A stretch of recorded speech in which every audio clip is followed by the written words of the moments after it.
Good afternoon on this glorious day. Friday is Shavuot. It's the day we commemorate the giving of the Torah 3,335 years ago. And Jews the world over will be gathering in synagogues and temples and shuls to hear the Ten Commandments being said again by the Almighty God. And we relive it as if it was given today. Well, the last of the Ten Commandments is do not covet. It speaks about jealousy. Not to be jealous of your friend's wife, of your friend's husband, of your friend's house, of their business, of their commandment.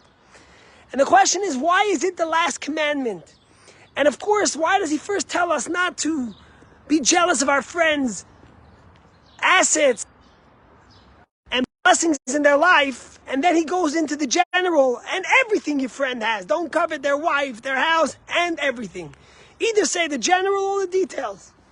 You know, yesterday, the General Surgeon of America came out with something that we've known for so long, and all of us speak about it. But he warned Americans about allowing our children to be on social media too long and to spend too much time. And he says, we don't know for sure if there's benefits to social media, but one thing we know for sure, the harm of social media that it does to our children. Think about what happens. Children get onto social media and they see a picture perfect scene. They see someone at the beach. The sand is perfect. The sun is shining. The waves are perfect. They're sitting there sipping a pina colada or a martini, having a great time, and you're jealous. Oh, I wish I had the same. What of course sometimes we forget is that this is a moment that they worked on for a week to get that perfect moment. It's not their real life. It's not who they really are. It's a facade they put on. How many apps did their picture go through to change the coloring and to change the scenery so someone else will be jealous? One of the greatest crises we deal with in children is the jealousy they have when they see something else. And that's why, of course, a year ago, the app Be Real came out, where you have to take a picture within 2 minutes, and it takes a picture of you and your surroundings and backgrounds, and you have to post it. No time to get ready. We have to live in real life. And the Torah warns us, what the Surgeon General told us a long time ago, do not covet. When we spend time sometimes on social media, with all its blessings, all we see is what the next person has. We only see what makes us jealous, and we're not cognizant of our surroundings and our own blessings and the things in the world that's around us.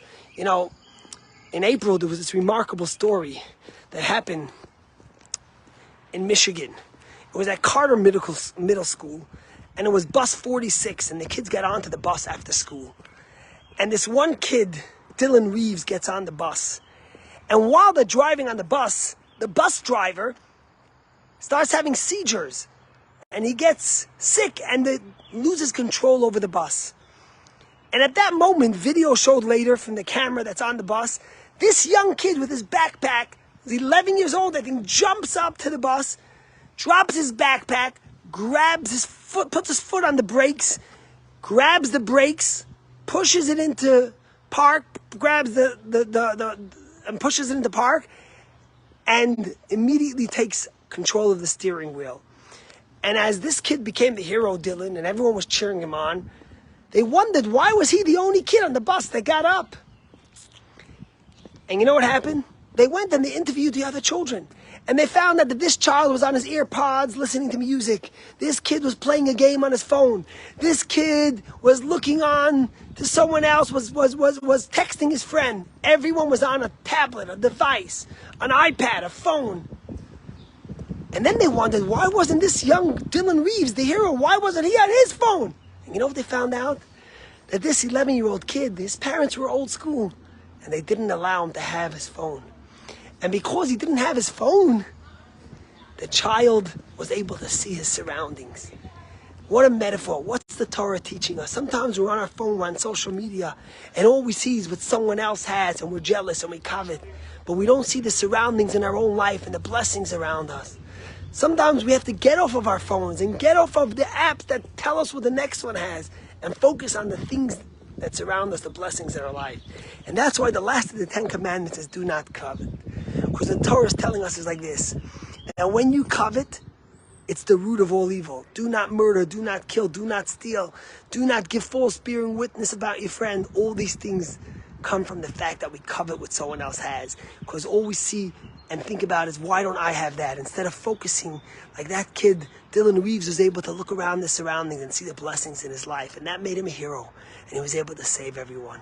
And that's why the Torah starts with the individual.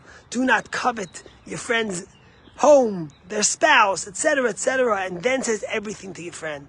The message the Torah is telling us is such a profound one that you don't find on social media.